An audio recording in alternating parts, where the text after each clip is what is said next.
bicycles were left in the garden without padlocks, where everyone said hello as they passed. We knew his neighbors, their dogs, their habits. My entire elementary education was reduced to a single school corridor, barely 20 students per class, and always the same faces. From the 1st to the 8th grade, we all knew about each other who had it out loud, but that everyone guessed.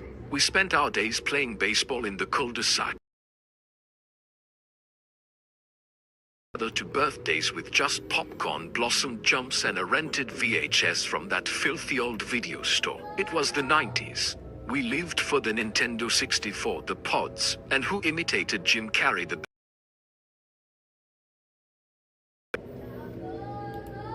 maybe too much. By the 3rd grade, I was what was called ledge-gated. I would go home alone, warm up a rock pocket in the microwave, and sit in front of the Fox Kids cartoons until he came back. But despite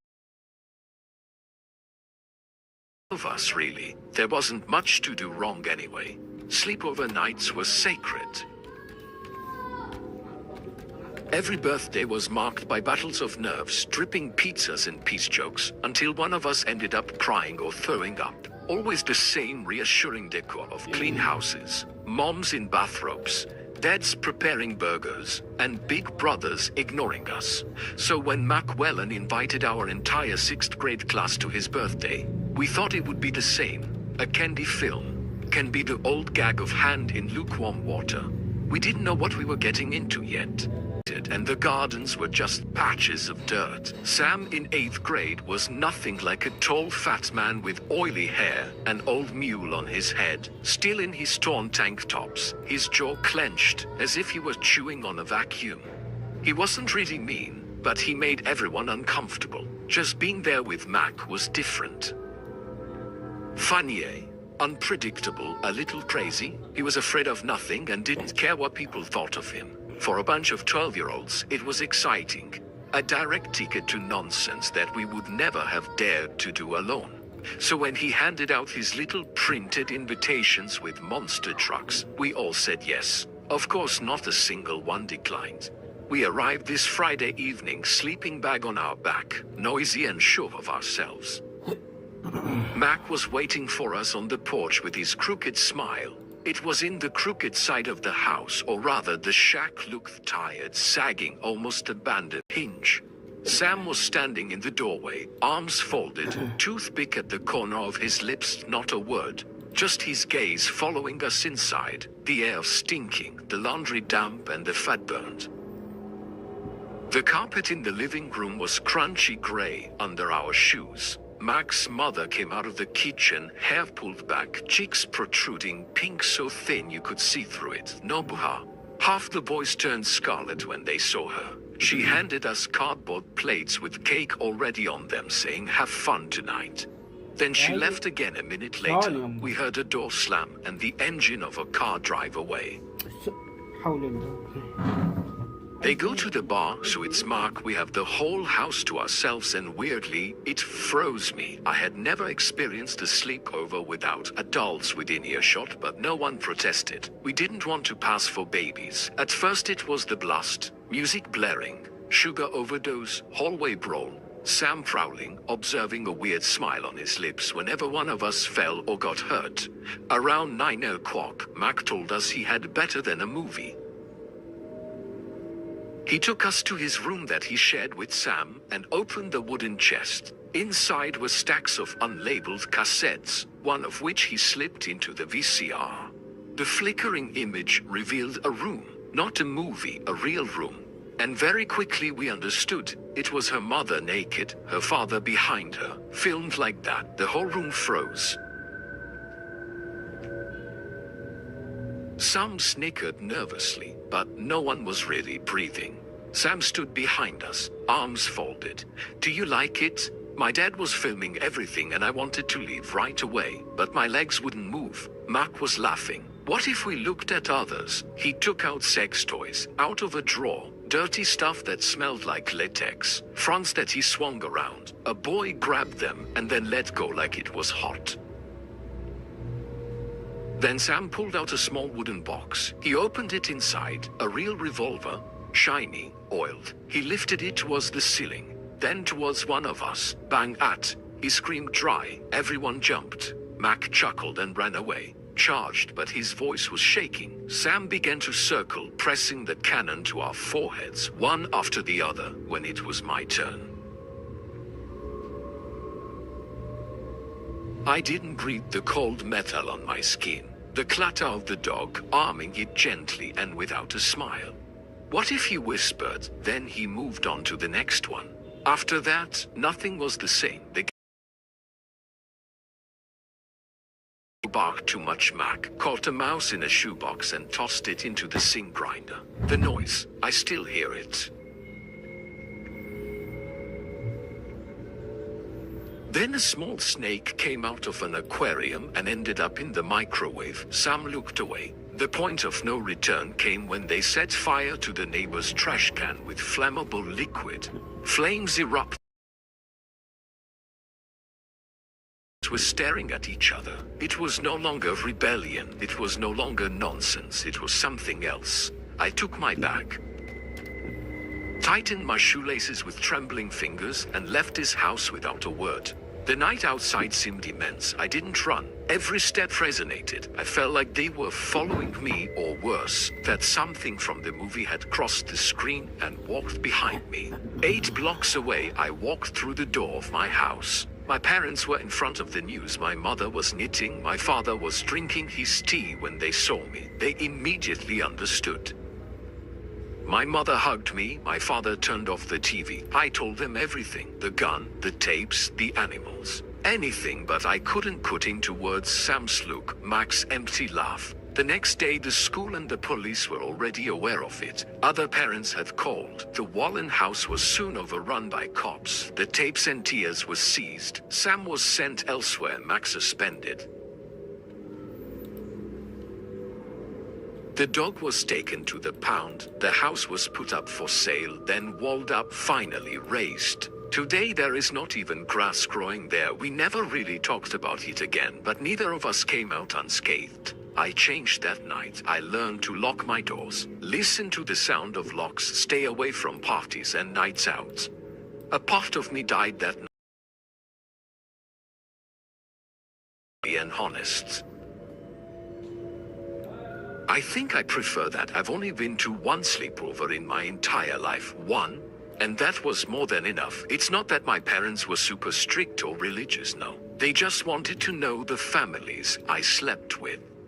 After that night, they made sure I would never spend the night at anyone's house again. It was in 5th grade. The kid's name was Tommy Jurgens. Everyone loves Tommy, a loud-mouthed little nervous kid with a false self-confidence to spit straight into the sky at 250 meters and then catch his drool in his mouth. That kind of kid we thought was cool, but we didn't really know Tommy. Not really. A good part of what made him cool came from the fact that he was raised by a bunch of complete nuts. Sometimes we had clues. He never brought lunch, just crumpled bills and scratched tickets. He'd say grown-up things like, "My mom's boyfriend came out again," or "Uncle Mike got busted in Flagstaff." At the time, it was all over us. Tommy what? He had been with us since grade 2. He didn't have that many close friends, but we all wanted to hang out with him. His life seemed electric, different.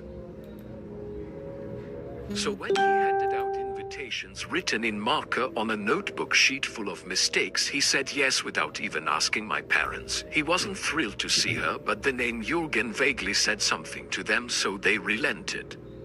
I think my mom talked to her mom 90 seconds straight before she agreed. "Okay, but if anything seems weird to you, you call us, I really mean it." Friday arrives and we all get off the bus, excited. Tommy lives on the edge of town, in a spanking house, with 4 pickups in front and 2 rotten boats in the yard, not close to seeing the water again. The garage is open and I swear a real drum kit is being assembled. Guys lugging around, amps inside. We haven't even taken our bags out yet. Tommy greets us on the porch with his usual smile.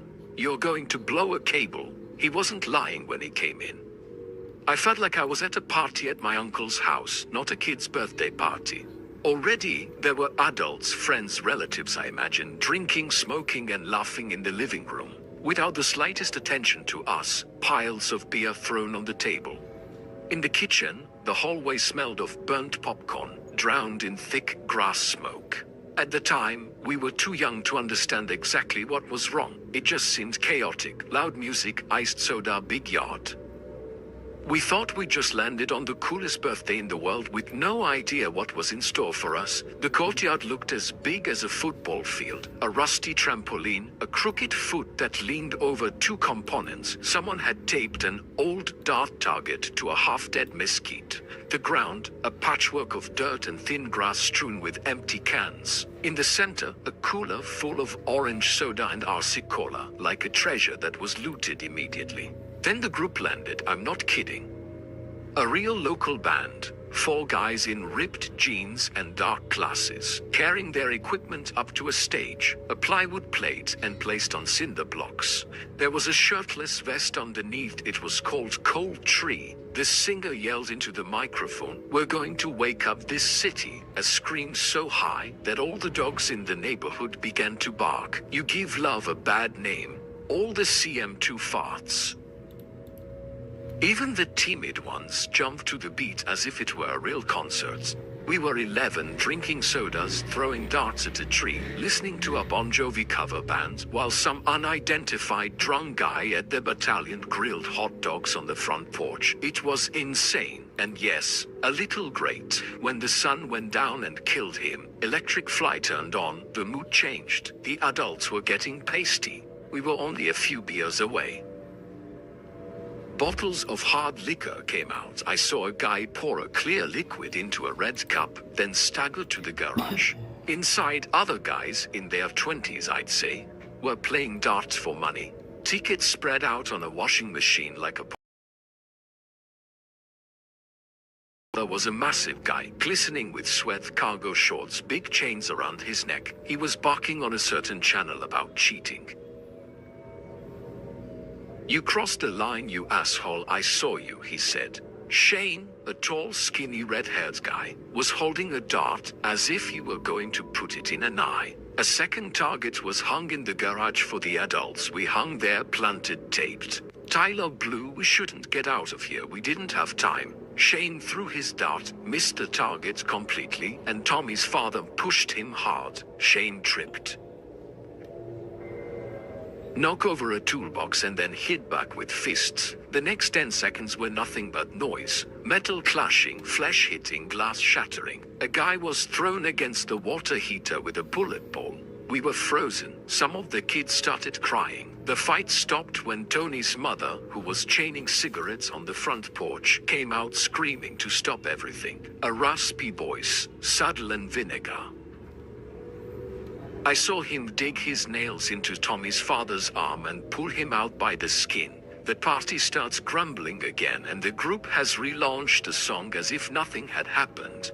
From there, the line between fun and dangerous dissolved within minutes. Soon after, the drugs came out. Not a discreet little joint of the real cam. A coffee table was cleared and Tommy's mother spilled a sandwich bag filled with green grass and a pile of white powder. I thought it was flour for a second, but it wasn't. A certain Zek started chopping this up with a blockbuster card. "Don't worry, it's not coke, just a little go fast like that makes it okay." Another adult, I think. The aunt was puffing on a glass pipe singing Panama. Tommy came back from the garage with a big silly grin and a big joint like candy. We stared at him mute.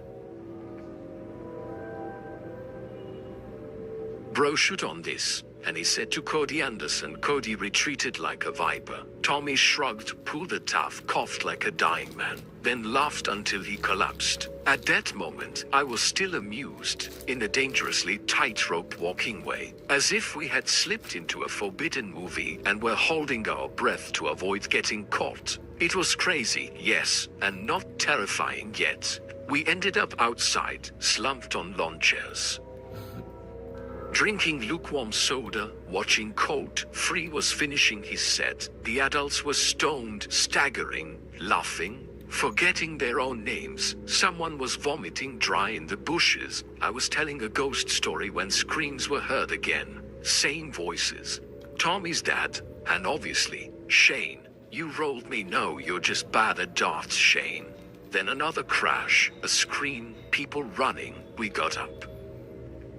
Two kids ran to the side of the house. The rest of us went around the garage, holding our breath. I could already feel the air changing, this heavy that falls suddenly. Shane was on the floor, blood on his shirt. Tommy's father held a folding knife with a knuckle guard. Shane was moaning, hand on his side. Someone screams, and there, bang, bang, bang. 3 real close shots, deafening, on, like a crime club. I was still in the backyard, my shoes in my hand. Trembling to the point that he could no longer storm the stage. Cody Anderson was crying. We just got shot. We just got shot. They gathered us on the sidewalk. Oh yes, don't move. The neighbors were out talking to the officers, pointed. That was wrong. The parents arrived one after the other. Headlights lined the street. Never forget. No questions. She hugged me as if I had just returned from the front. Tommy's dad got handcuffed and loaded or questioned in the driveway. A guy walked out before giving his name, disappeared with a backpack full of I don't want to know what. We didn't go back to school. And like I said at the beginning, I've never done a sleepover again, ever.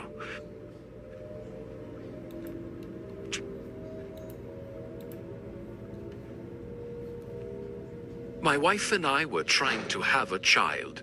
We were delighted when he was born. He was wanted and loved. We covered him with affection. I'm not exaggerating. 13 months without interruption. He cried until he had no voice. You could see her little face right in his sleep. I've never seen or heard of another child being able to do that. We took him to the doctor of specialist doctors. We tried to change his diet. We even held him in with music, everything we could think of, but nothing worked. 13 months of gnashing teeth with no sleep. Hell.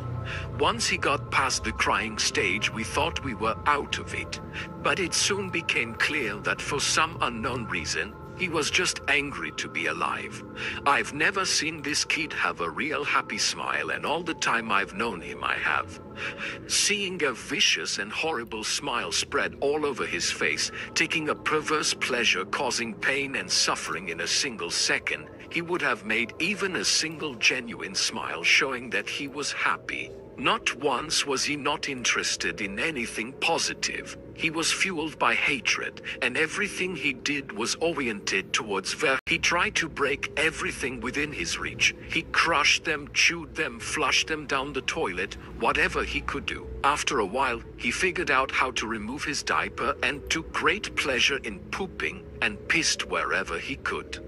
After a while, he realized that he could hide it, and started urinating and defecating in places where they wouldn't be found right away, or by crushing them on the carpets, which made cleaning even more difficult, making the house. When he grew up between the ages of 9 and 15, he would pee and shit in our bed, until we put a lock on our door and he couldn't get back in. Then he's 1.5 years old, and he never got out of that phase. I'm going to try to pick up the pace, because I could literally go on for days on this subject, but as he grew up he became more and more unmanageable. He was biting, kicking, screaming, claw and spit on anyone who tries to do anything to him. He was expelled from school twice before the age of 9. They let him come back, then sent him back for good. Their next put him in a special class that kept him away from the other students. We had to install a door and lock in the kitchen because he always had knives and used them to reach walls, furniture, or to chase people with them. When he was 10, it came even darker. This time he was setting things on fire and torturing local animals. I take this opportunity to get ahead of the mountain of messages I may receive. Yeah, we've been in fucking therapy with the kid. He saw a psychiatrist twice a week, and God only knows how many different medications he was prescribed. Over the years, nothing worked, therapy didn't work, and drugs didn't do anything. Nothing fucking works. It was like a poisonous cloud of hatred and fury that fell over everything in his reach. When my son turned 16, my wife got pregnant again. I can't tell you how different our reaction was, and we had no idea what to do. My son had been an endless nightmare for 16 years. We couldn't bear the thought of doing it all over again. From the beginning, we have considered terminating a pregnancy, but at first, it is not so easy to do nowadays. And secondly, my wife is very opposed to this idea.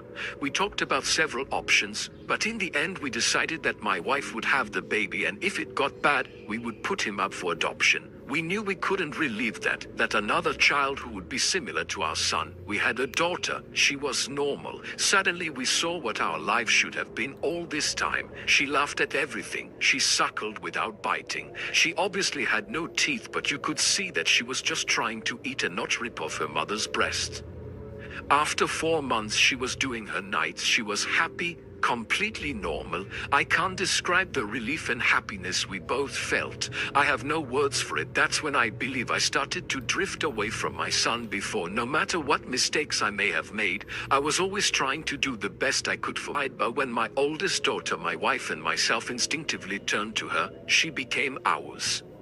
Enter not out of malice, but because she was easier to live with. She was so happy and sweet. Every moment I spent with her was magical. I understand it was wrong, but honestly, we couldn't help ourselves. I don't have a better explanation than that. My son had nothing to do with my wife's pregnancy. I really don't know if he understood what was going on. But when we brought our daughter home, he started acting even worse. I didn't think it was possible, but it seems to have gone up a notch. At that time, he was about 17. We were all arguing. Every day, usually after an argument, he stormed out of the house and disappeared for hours or returned the next morning. It was a relief. Axel started looking forward to our arguments because it allowed him to get away from us for a while. After the birth of our daughter, my relationship with my son almost completely disappeared. Our only real interactions were yelling at each other. My wife was even worse with him. She didn't feel anything at that time. If our son walked into the same room as her, she would just stop what she was in to do it and start screaming, "Get out of my sight," until he leaves. He started spending more and more time out of the house, which was a blessing for us. I had no idea what he was doing out there. We were just glad it wasn't inflicted on us as a result of our son's behavior. We had invested heavily in locks placed throughout the house. All the thin, cheap interior doors have been replaced by thick, dense wooden doors that cannot be pushed in and equipped with locks, including my wife and I. Keys? I know this may sound extreme, but locks and heavy doors were the best way we could find to create a safe space to protect us from it. Again, before I got too many messages, I wasn't locking as he pleased. My wife and I locked ourselves in rooms to protect ourselves from him. In fact, we were prisoners in our own home. On the day in question, I had a fight with my son in the morning. My wife and I were enjoying a little and quiet in the kitchen while our daughter slept. All of a sudden, my daughter started crying. Any parent with young children can tell you, you get used to your child's crying and you can guess after a while what he needs. It cries differently when they are hungry, if they need to be changed, or if they are just restless and want to be rocked. Babies can communicate quite well before they talk. This scream, however, was none of that. It was a cry of terror. The second we heard it, my wife and I got up from our chairs and ran. The door was locked, of course, and it took a few seconds to find the right key and to get to her. He was standing over his crib with a meat knife in his hand. I have no idea where he got it. He wasn't one of ours. We controlled our knives very carefully and always kept them in locked drawers. I think he may have taken it from one of our neighbors. He had already punctured her skin twice, once on her stomach, the other on her arm. I could see blood when I entered the room. He was rubbing the back of the knife over his face. No cut. He seemed to tease her as she screamed. He looked up at us and smiled. Before I knew what I was doing, I was already running to get between them. I didn't think, I just moved instinctively. Despite that, my wife arrived before me. It was like in a time-lapse movie. She reached out to our son and released her hand when she saw the knife across the room, then pushed it with all her weight. It flew out of the crib and bounced against the wall. That's not the case. My wife is admittedly a small size, but she is not sensitive or delicate and never has been since I've known her since she was a teenager. My wife is a boxer, MMA. didn't exist at the time, but karate and boxing were very popular at the time, and my wife was a very talented amateur. She weighed a little under 60 kilos and had a lot of muscle. Real fight between her and me, she would have beaten me to a pulp. Neither of us would have raised a hand. And frustration erupted when she hit him. His head snapped back abruptly and blood began to flow from his nose. He barely reacted, waited a second, then hit him again. I could have reached out to stop her. I could have dragged her out of the room, taken her away and calmed her down, but I didn't. I stood there and watched her as she began to systematically pulp him into mush. Every time he raised his hands to cover a part of his body she had been sending, started screaming, crying, screaming for her to stop. It was the most sincere reaction he had ever had in his entire life, but she didn't stop. I watched it, increased its course, hitting harder and faster, working it like a punching bag. He tried LA. Heat back, but she dodged it easily. She was on autopilot and reacted like training. I stood there watching the scene for a few minutes, then turned my back on them. I got my daughter out of the room, took her into the kitchen and gave her a bath in the sink. I discovered that he had cut her a third time on the sole of her foot, but all the cuts remained superficial. I cleaned her up and held her until she horribly, telling her he was going to cut off her head and sodomize her corpse. After a while, I didn't hear him say anything. I didn't even hear him scream. I guess he must have been knocked out, but I could still hear my wife hitting him. It lasted a very long time, long enough for my daughter to fall asleep in my arms. I sat at the kitchen table waiting for my wife to finish. Finally, she came out and sat across from me. His hands were swollen and red, his face and arms covered in blood, his chest heaving. We looked at each other without saying anything. After a while I asked him, "Is he dead?" She looked at me and said, "I hope so." I nodded, and that was all there was to say on the subject. I totally understood how she was. Started crying and went to take a shower. I stood there holding our daughter in my arms. Then after a long time I heard moans and sobs coming from the bedroom. Turns out my son wasn't dead. I went in to see how bad it was and was pretty ugly to look at. I've never seen a more merciless blow in my entire life. He was lying on the floor, rolling in all directions, his face bloody, his nose was totally crushed, and his two eyes completely closed and swollen, already starting to black. I could see that two of his fingers were bent at weird angles. He also peed in his pants. I think he must have been missing teeth, but I didn't see any on the floor and I couldn't see the inside of his, breaking every part of his body, focusing more on his lungs. She told me that she punched his breath repeatedly until his legs couldn't take it anymore, and that she continued to attack him long after he passed out. When my wife got out of the shower, I still didn't know what to do with our son. I didn't know whether to call the police or an ambulance or take him to the hospital myself. I honestly had no idea what to do. After a while I realized that I no longer cared what could happen to him, and we decided to let him live or die on his own. There was a wall suite in the basement that we never really used. My wife, daughter, and I moved there. We just allocated the top floor of the house to my son and locked everything down. He to last 2 weeks or more. We had the bathroom in the basement, a small kitchenette, and a separate entrance, allowing us to stop going upstairs. We decided we were done with him. I figured we'd let his food run out and see what happens. Over the next week, we heard him move upstairs. I think he spent most of his time lying in bed recovering. I used to go to work staying alert in case he attacked me in the driveway, but he never did. My wife stayed at home with our daughter. She never took her eyes off her. One night we heard him go crazy, hitting and destroying everything that might be in the house, but we didn't react. He never tried to get down or get near us. I think he was afraid my wife would finish the job after 3 weeks in the basement. It had been several days since we had heard anything coming from above. I ventured to the main floor of the house. The place was demolished and there was no sign of my son. He was gone. It took months to repair the damage he had done. There was food and shit all over the walls, broken glass on the floor, holes in the drywall. He had demolished everything, ripped the lino in the corner of the kitchen and emptied the foam fire extinguisher in the living room. I was grateful that he didn't burn the house down. I still don't know why he didn't. He had no hesitation setting fires in his childhood. Later, I feared daily for our lives, expecting his return for vengeance. 3 years after escaping, we finally felt a small sense of safety. Born in 19 East. So 70 this year, and my wife passed away from cancer in 2016. My daughter is 34 now. I moved in with her and her husband after my wife passed away. I have 2 little girls who are my greatest joy. I see a therapist twice a month to talk about it. I don't know where my son is. The last time I saw him, he was lying on the floor, bloody broken. I haven't heard from him since he left over 30 years ago, but I don't want to. I carry a lot of guilt since that time and a lot of conflicting emotions. I didn't beat him myself, but I let it go, and I thought he deserved it. I didn't try to kill him, but I would have been happy for him to die. In a way, I hope he was able to overcome his demons and lead a normal life differently. If he wasn't able to change, if he stayed the way he used to be, then I really hope someone killed him. And it doesn't matter how it happened. I just wish he wasn't out there hurting other people yet. Chris and I had been working night shifts long enough to have our rhythm, but this night seemed weird from the start. The first time the black sedan appeared, the clock read 12 o'clock. I saw her walk around the parking lot slowly, then disappear, leaving dust and anguish behind her.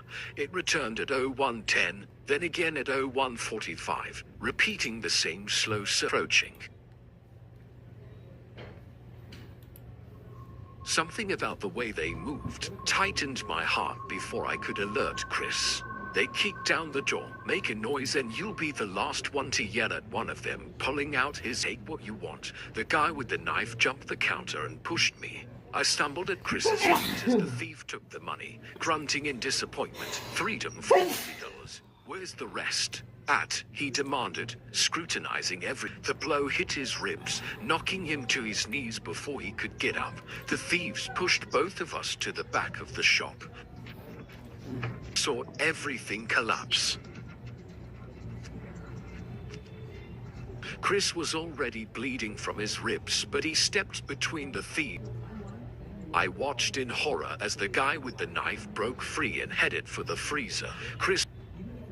The scream tore the room apart. It was a wet scream, broken and full of pain. The guy pulled out the knife and stabbed him again. Chris's body twitched and he made a choking sound. The third time the blade went in, Chris didn't make any noise. His hand just went up like he was trying to hold on to something. The 2 guys realized what they were doing and ran away panicking. Chris was lying, mouth opened and closed, but only blood came out. He tried to breathe but couldn't get any air. He turned his head toward the He pressed his palm against the door, right where mine was. On the other side, 6 steel chutes separated us and I couldn't reach him. I saw his lips move. I couldn't hear a long red trail on the white door. His eyes remained open, still in my direction, but they saw nothing.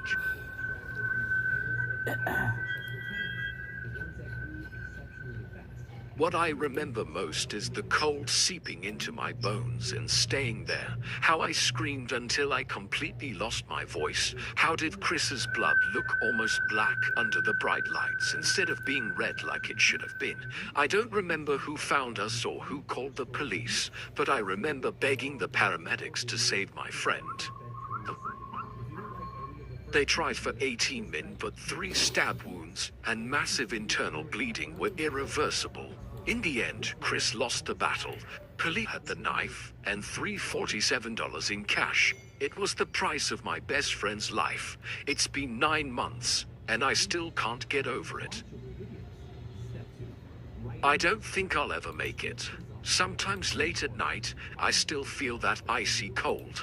I see Chris's hands slide over the door, leaving this red trail behind. The storm hit around midnight, causing the McDonald's sign to wobble and the windows to shake. I worked at the drive, which meant wearing that stupid helmet and pretending to be. I was wiping the beverage dispenser when the headset beeped. "Welcome to McDonald's. That I may serve you." Crackles crossed the line before a male voice came through, as if someone was calling from the bottom of a swimming pool. "Medium fries, vanilla milkshake." "Okay, move forward to the first window."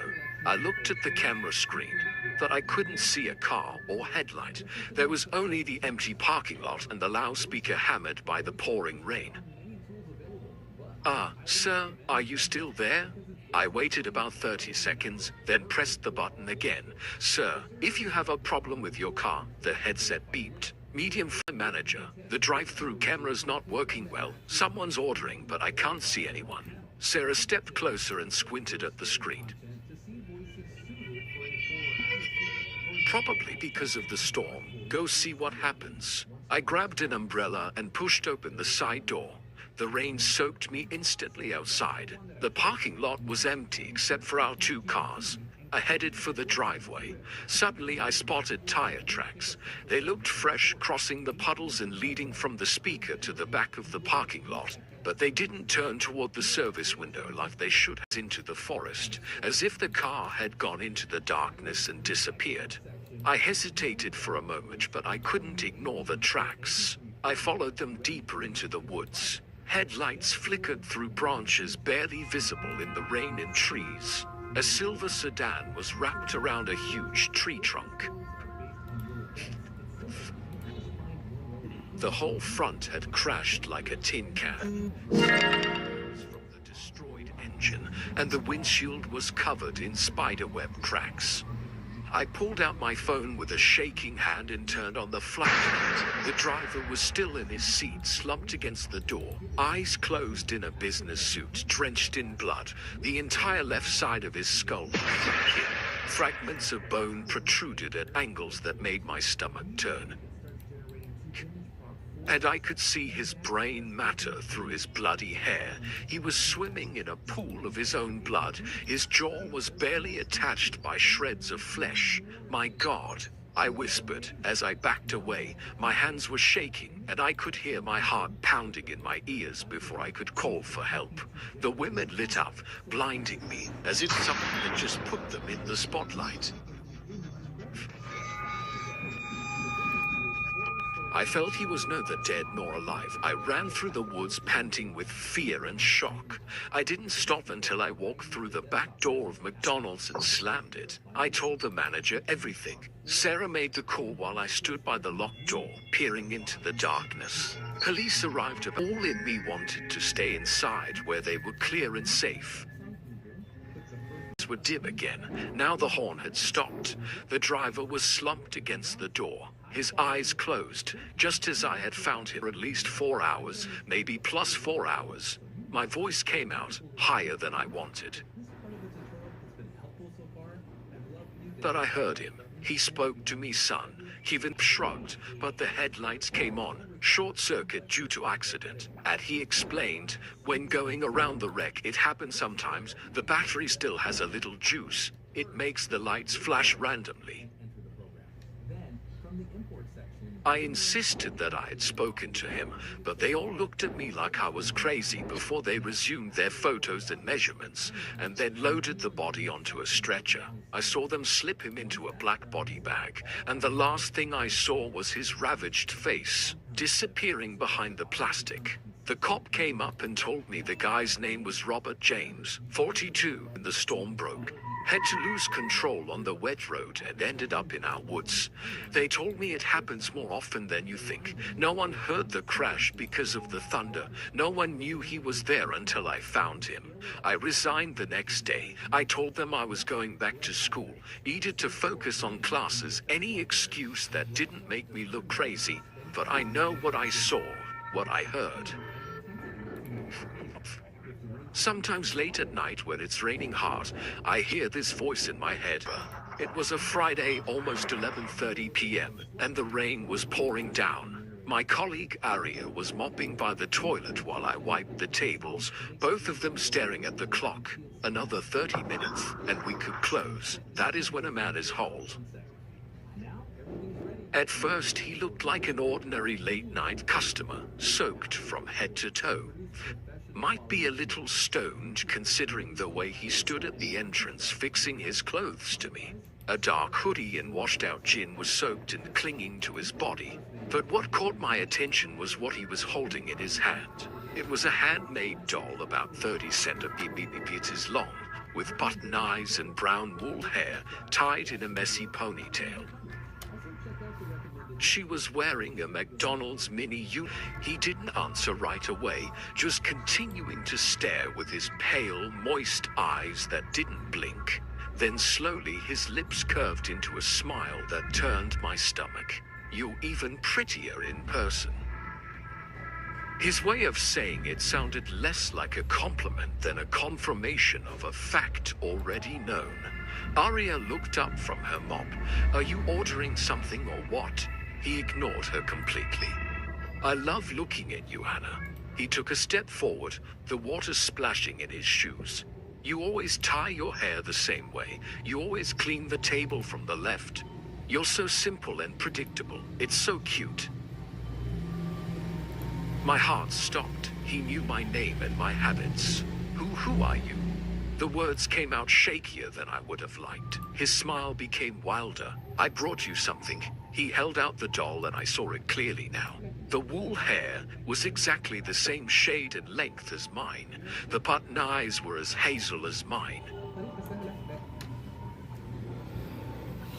Around his neck, a small paper label with Anna written in a slanted handwriting. "I made it myself," he beamed. "It took me 3 months to get the details perfect. The freckles were the hardest part." He turned the doll's face towards me, and I saw 3 little brown dots sewn on her fabric nose. "Arya's going to get Dave," I said in a strangled voice. "Arya's not moving, is she?"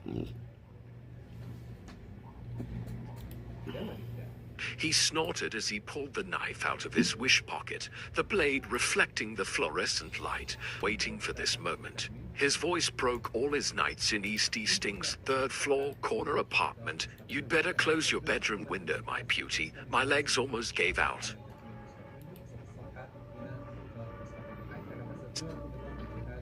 "Dave?" Arya cried, backing toward the kitchen. "You have to understand, Anna." The blade sank deeper into the doll's cloth belly. "You belong to me from the first time I saw you 6 months ago. I knew it, and if I can't have you..."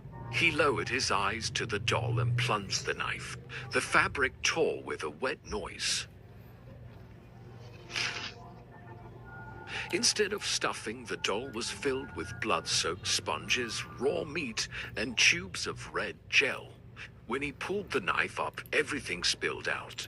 A thick, dark liquid with pieces of red cloth dripped down his hands before splashing the white tile. The smell of iron and decay hit me immediately. I felt like throwing up.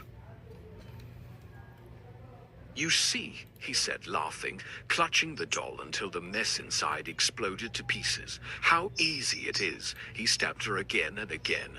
Each shot sent more red, splattering the floor and his clothes. The wet meat inside made sick, sucking noises as the knife went in and out. This is what happens to girls who don't listen and ignore someone who loves them. I watched in horror as he grabbed the doll's head and twisted it until it popped off. More blood and tissue poured out, slipping along her arms. He lifted it as he kissed her. Dave burst through the kitchen door with Arya behind him. What did the man turn back? Knife in one hand, doll's head in the other, red syrup dripping everywhere. For a second, no one moved. Then the sirens started screaming outside, getting closer, and his face distorted. "They're gonna take me away from you." And he let out a choked voice, backing towards the door. "But they can't keep me away." He clutched the doll's head against him, staining his wish red. The police came in just as he reached the gates. He didn't resist. He stood still in the rain while he handcuffed him. He articulated something. I couldn't hear anything in the chaos, but I could have read her lips. Eyes closed. "You're mine, Anna. You're mine." The police revealed to me that this man had been stalking me for a month. He watched me secretly during my services, maybe even followed me home at night. His name was Marcus Hendrick. Schizophrenic. No medication, no family. That was 10 months ago. I moved to another city, changed my number and dyed my hair blonde. I took a simple job in a bookstore where I never had to work evenings, but some nights I wake up at 3 in the morning, convinced I hear breathing at my window, convinced I see someone in the shadows across the street. The worst part is fences and walls and bars don't do anything to people like Marcus. They don't forget and they know how to wait beyond eternity.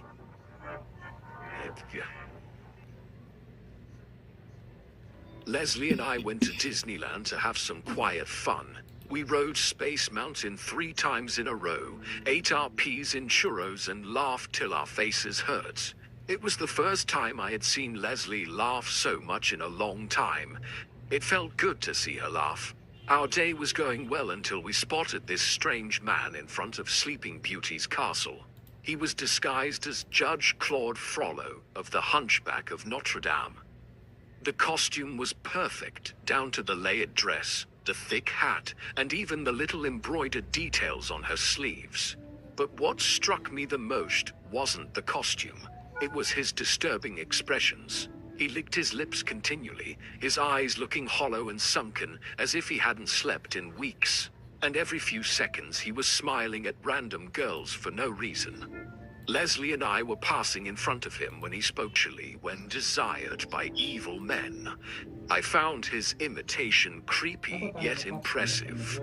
Leslie laughed nervously, but the guy stared at her for an unsettlingly long time before vanishing into the crowd. Initially, I dismissed him as a hardcore Disney enthusiast, but over time, his presence was everywhere. At first, I thought it was just a coincidence.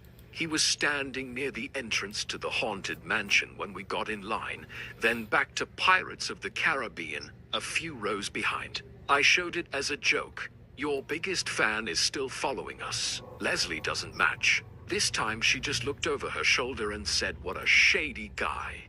And she was right. He wasn't looking around, wasn't checking his phone, wasn't doing anything normal. He was looking at her. Even when we changed zones, he always reappeared a few steps away. "Let's go to another section," I say, trying to sound calm. Maybe he's just weird, not dangerous. After the Splash Mountain ride, Leslie wanted to change. His shirt was soaked. She went to the ladies dressed as Judge Frollo. Suddenly, I heard Leslie screaming from the toilet. His voice was loud enough to make the people around him look up. Seconds later, Leslie burst out, pale, shaking, still in her wet clothes. He was inside. He was there, looking at me, smiling. She screamed. I dropped my phone. "What?" I saw his face in the mirror behind me. He said something, but I couldn't. He was smiling.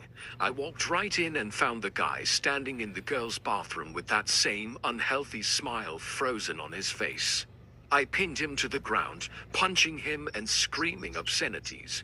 Blood splattered his chin, but he didn't defend himself. He was just laughing, laying there while I hit him.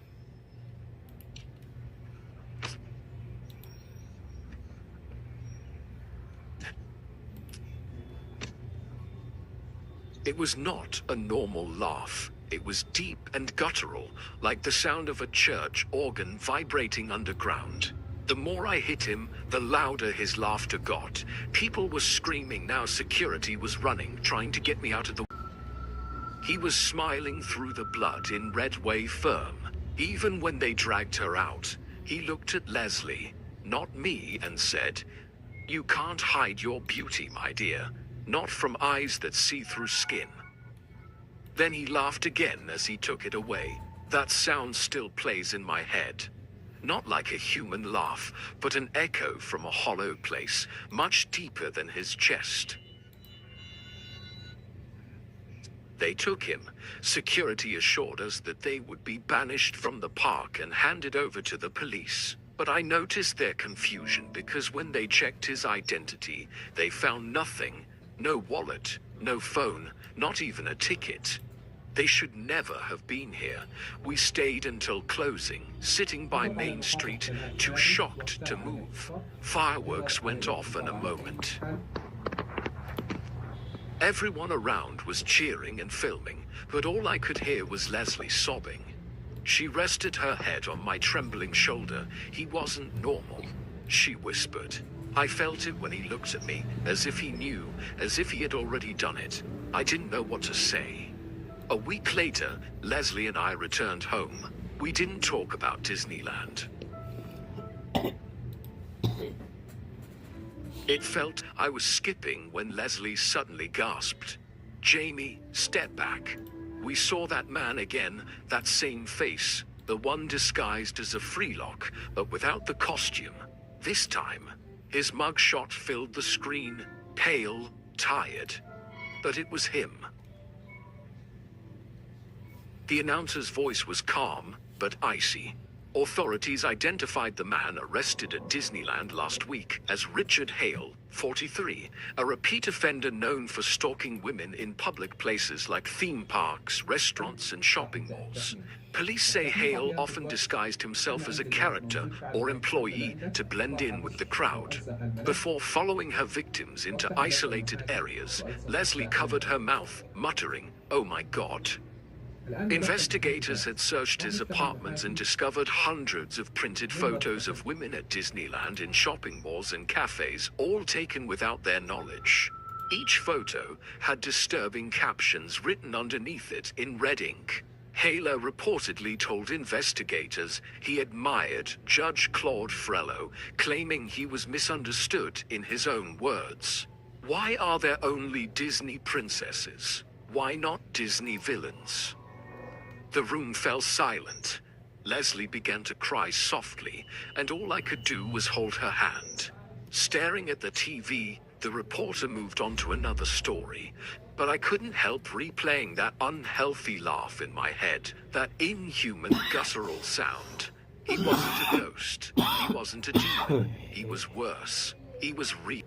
Only my little sister Emily always wanted to go, but that day never came. A drunk driver took her life last December when she was only 9 years old. I still remember the siren shovel, the sanitized smell of the hospital room. I didn't cry right away. I just stopped feeling anything. But when I found her wish list on the back of her school notebook, I saw going to Disneyland, scribbling at the top. So I decided to go. For her, it was a sunny after 12 p.m. when I arrived, and everything was exactly as she had imagined. Music played, children laughed, balloons floated in the sky, and I wandered aimlessly. Every smile I saw reminded me of what I had lost. I sat by the fountain in front of Fantasyland, eating a churrod, whispering to the wind, "That's all for you, Emily." I was drowning in my grief when I noticed a man near the carousel. He was a tall, lanky guy with stringy hair. He pretended to check his phone but wasn't looking at the screen. His eyes were fixed on a little girl. She couldn't have been more than 8 years old. She jumped up and down laughing as her parents pushed a stroller a few steps away. The man began to follow them, deliberately blending into the crowd. Every time the girl turned around, he looked away, pretending to take pictures or adjust his hat. A shiver went all the time. Maybe he was just waiting for someone. A few minutes later, I looked again and saw the man talking to the girl while handing her an ice cream. I was too far away to hear, but I could see that the girl was interested in what he was saying. His parents were distracted, trying to calm the baby down. It's none of my business. I thought to myself, there are cameras, security, people everywhere. But I saw him grab her wrist and start walking away. As soon as the girl realized that the man was taking her away from her parents, she began to cry. But the music and the chaos drowned out his voice. His cries simply dissolved into the noise. He started dragging her to the trail behind Ombo's attraction. I was now certain that the man had bad intentions before he disappeared. I saw her face, eyes wide open, tears streaming down her face, her little hand outstretched, screaming for help. At that moment, I saw Emily, Those same desperate eyes she must have had at the time of the accident, calling for someone who never came. Something in me cracked. I got up and ran faster than ever in my life. My heart was beating like a drum in my ears. I didn't even think about it. I just jostled people for hours on end. Arriving at the corner, I saw the man slamming the little girl against a wall.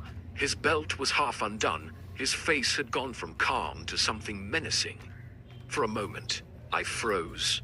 Every cell in my could see was Emily, sitting on her bed, asking me to promise her she'd be safe.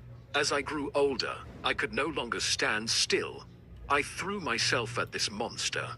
The man turned around, surprised, just as I hit her. We both hit the ground hard.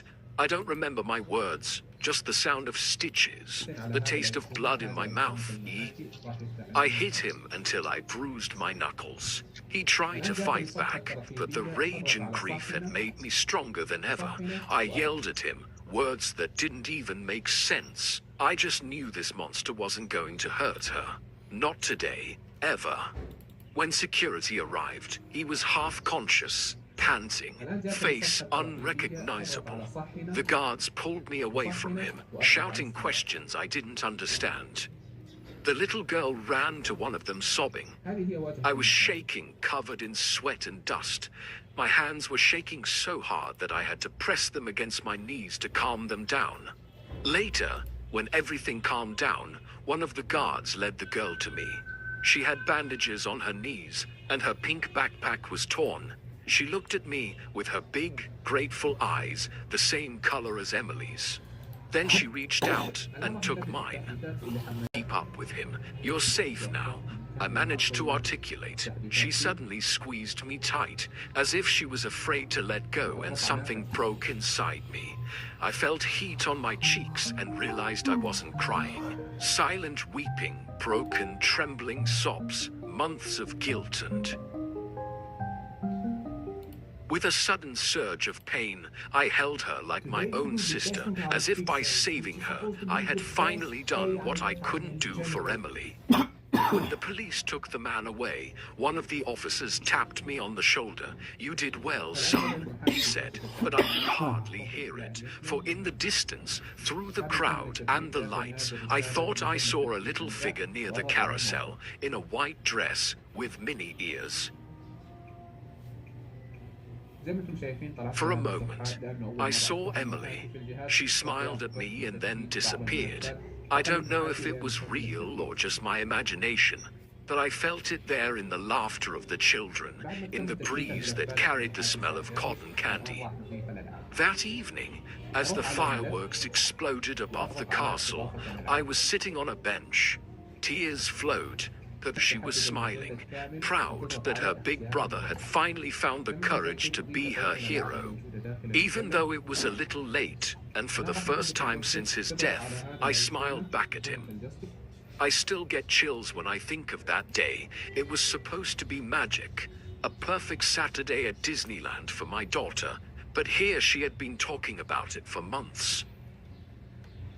She was 9 years old, and at that age, everything still seems big and possible. She had saved her pocket money to buy Minnie's ears. That morning, she wore them proudly in the back, singing along with Frozen as I drove down Route 5 to Anaheim. It was early, maybe a little after that hour. The sky was soft and golden, the traffic flowing. I remember thinking how good it was to give her something normal, joyful. We had been on the road for a while and everything seemed normal. Suddenly I noticed this woman at the bend in the road ahead. At first she looked like an artist, someone going to an event. A woman in a mini suit on the side of the road, waving her arms as if to ask for help. But as we approached, I saw him more clearly. His suit was dirty and torn. She wasn't wearing a mask, but mini ears and Mommy Minnie is lost. The woman approached, slightly dragging one foot, her red polka dot dress, standing. Her voice was monotonous. When I rolled down the window an inch, "You're going to Disneyland," and she said, "You can take me." I forced a small smile. I'm sorry. We're in a hurry. I can't, before I could finish. The back door slammed open. I realized what a big mistake I had made by forgetting to lock it. The woman slid in next to Messi, the smell of his sweat filling the air in the car. I turned around to scream, but she already had a knife to Messi's throat and turned left onto the dirt road. My hands froze on the steering wheel. Messi started crying. She whispered, "Mom," and it almost broke me. "Don't hurt him." I said left. There was a dirt road about a kilometer away that I had never noticed before. I spun the tires screeching on gravel and roots. The road disappeared behind us. We were surrounded by tall and silent trees. Macy's crying intensified, and she looked at me with terrified eyes, and I wanted so badly to tell her that everything would be okay. But I didn't know if that was true. "Are you okay, sweetie? Mommy's here. Watch the road, Mommy." The woman's hand trembled as she held the knife. She was breathing heavily, almost leaning on its side, covered with ivy. The woman pointed her finger at Minnie's house. "You'll love it. It's magical." I stopped, my heart beating so hard I could hear it in my ears. She walked out slowly, still holding the knife. For a moment, she turned toward the house as if to check something. It was my only chance. "But here, get down," I shouted, crushing the accelerator. The car leapt forward. The woman's arm hit the opening door and she staggered backward. I didn't look. I just drove. She started throwing stones at my car. One of them broke the rear window, but here screamed in fear. But I kept my cool. I had to. I just kept driving, my hands shaking so hard I could barely hold the right steering wheel. We pulled onto the main road, tires screeching, and I drove until I saw other cars, normal people. I pulled up near a gas station, jumped out and ran to the back. But here was curled up, crying, hysterically with glass in her hair, but fortunately not injured. I took her and held her close. She was shaking, panting between her sobs. "Mommy, I love Minnie more." It broke me. I couldn't say anything. I just held her tighter. Police arrived about 20 minutes later. They took our statements, searched and unstable. But when I told them about the costume, how she seemed to know this hidden dirt road, they just looked at each other without saying anything. That night, Macy didn't want to sleep in her room. She kept repeating that she saw Minnie outside the window. Every noise made her jump. I slept next to her for weeks. After that, a few days later, out of morbid curiosity, I passed this stretch of highway again in broad daylight. I wanted to see if I had perhaps imagined it, but when I reached the spot where I'd first seen it, something caught my eye. Minnie Mouse's red ears lay in the dirt by the shoulder, half buried, the same kind Macy wore that morning. She still had hers, which meant this one wasn't hers. I didn't stop. I just kept driving.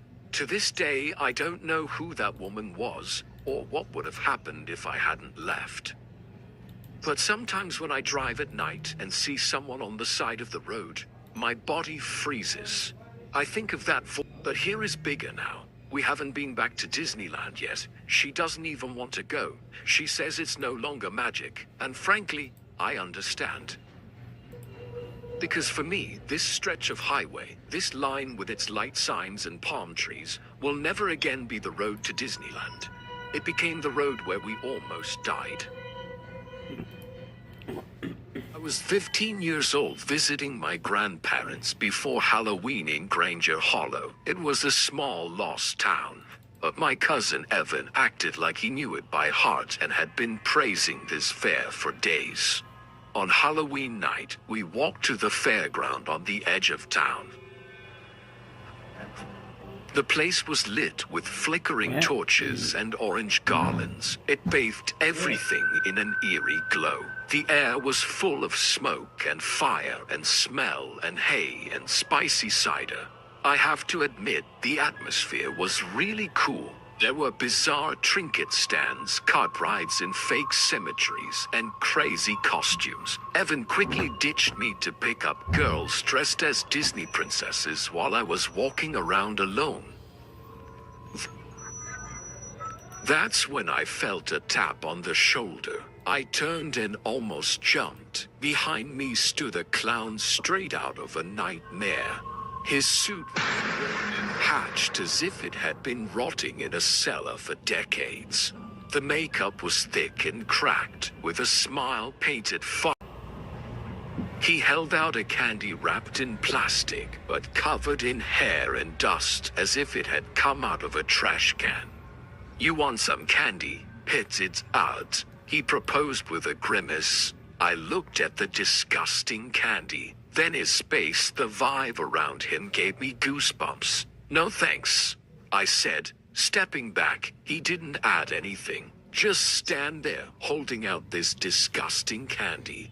As I walked away quickly, I found Evan near the haunted house. He was always trying to impress his daughters dressed as princesses. Man, he one super creepy clown towards games. Really deranged kind. A clown is probably just Friendo, one of the giggling girls. It's like the legend of the village, you see.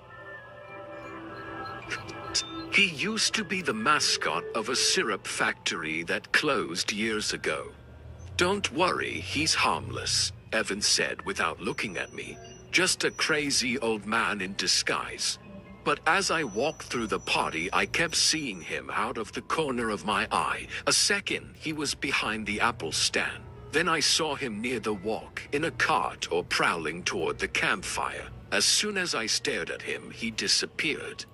Every time I mentioned it to Evan, he laughed and shrugged.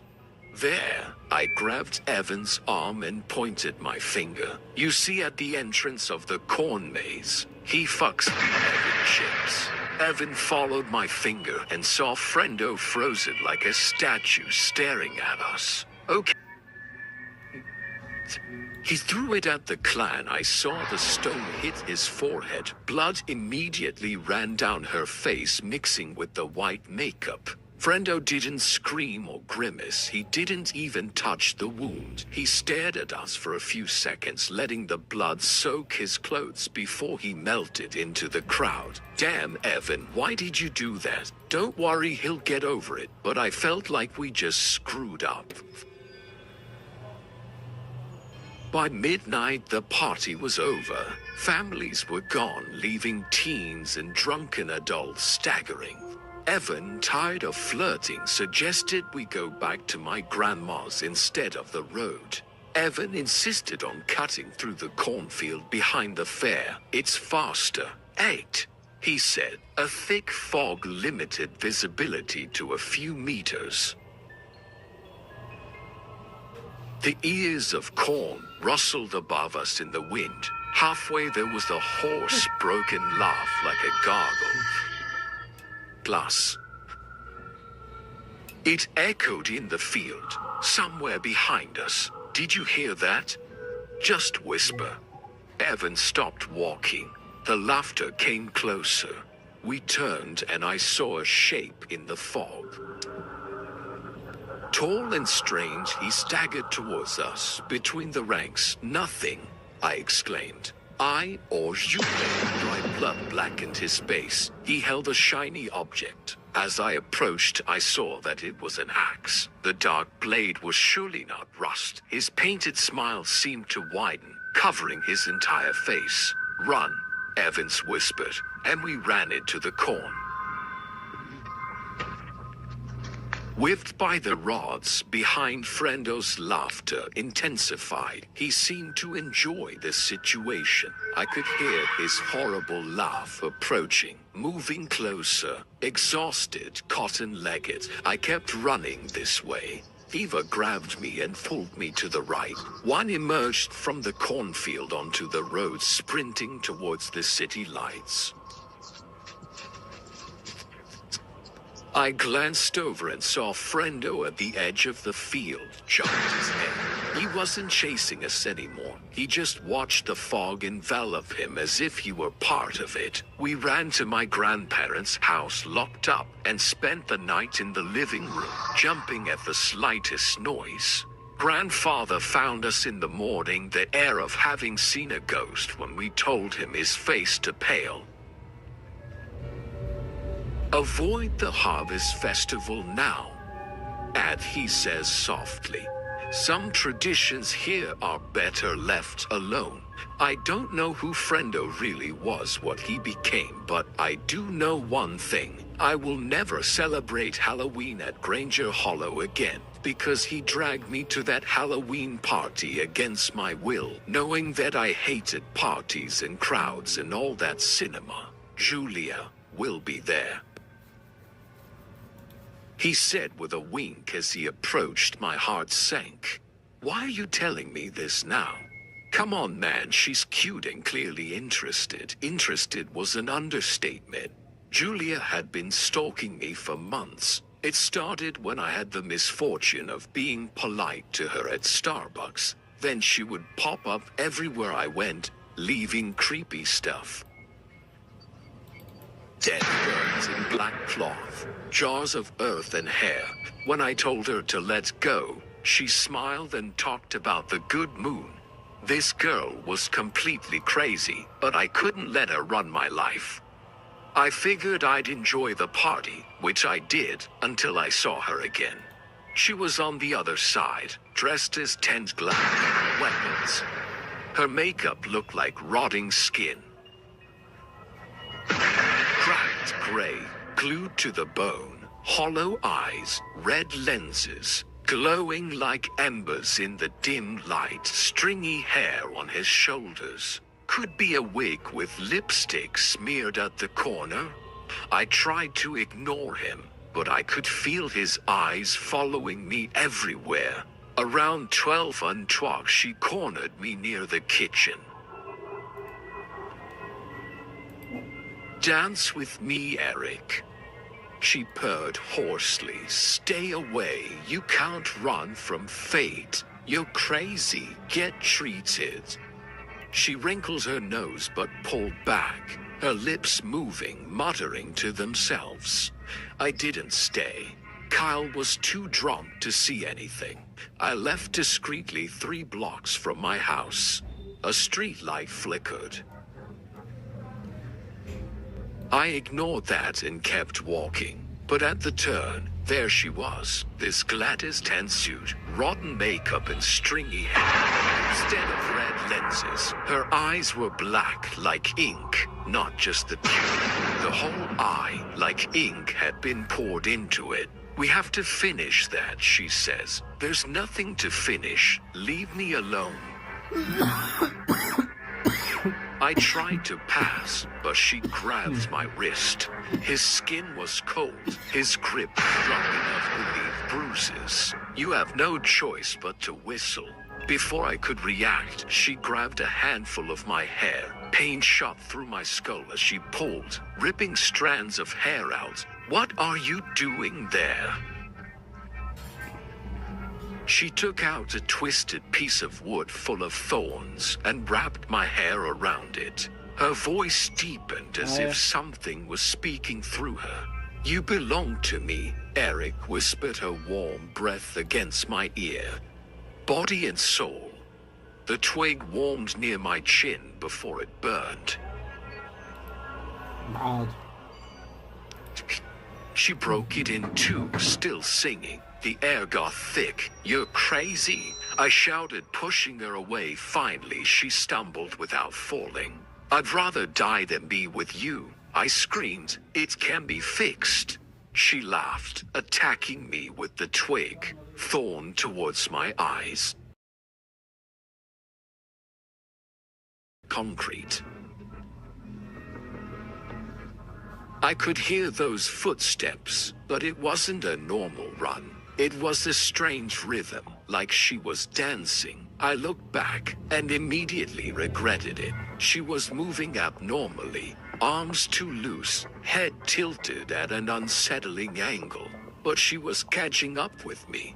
I cut through an alley, skipping bag and avoiding trash. Out of breath, I could hear those crazy jumps and laughs getting closer. When I looked back, she was 10 feet away, with this awful stretched smile.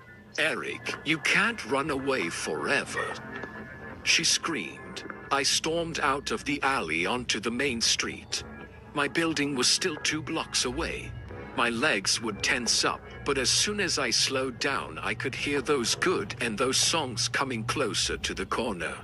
I glanced back. Julia was only a few steps away, her hands outstretched toward me. I could feel the warmth of her body mingling with mine before she caught me. I dug my elbow into his ribs. Strong. I felt him recoil. Hearing a crack, without looking twice, I sprinted away, as if my life depended on it. Maybe it was the step. I reached my building, slammed the door, and put all the locks on.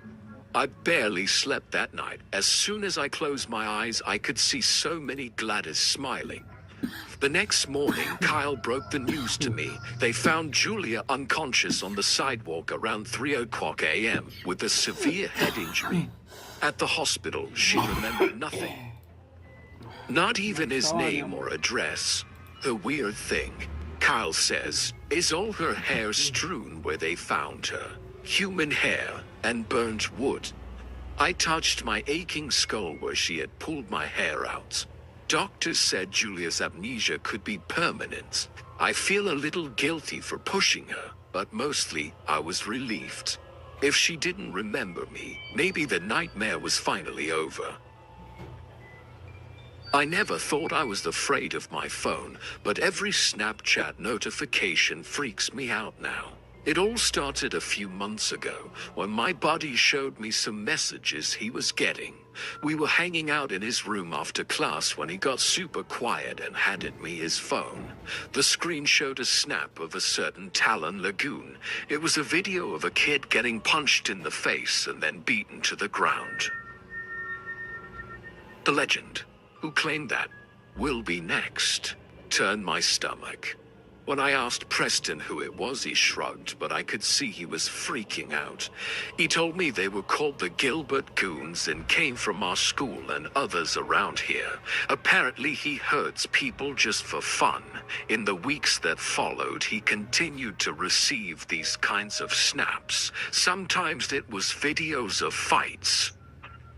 Other times, pictures of American fists or guns with creepy captions. You couldn't do anything if you swung, they beat you up. So we acted as if nothing had happened. A week before Halloween, we saw a story about a party with free drinks, so my friend and I went. I picked it up in my old one. Corolla him. In basketball, me in a simple vampire outfit. The party was wild as we arrived. Hundreds of people, most of them in disguise, music blaring, smell of weed, alcohol everywhere. We were hanging out by the friend tense up. I followed his gaze and saw a group of older guys come in, not disguised, just in jeans and hoodies. Seeing how the others made room for them, I didn't understand what was happening. We wanted to leave, but one of them blocked our way. I recognized him from some of the stories. Preston Billy, one of the kingpins. He grabbed my buddy's arm. When we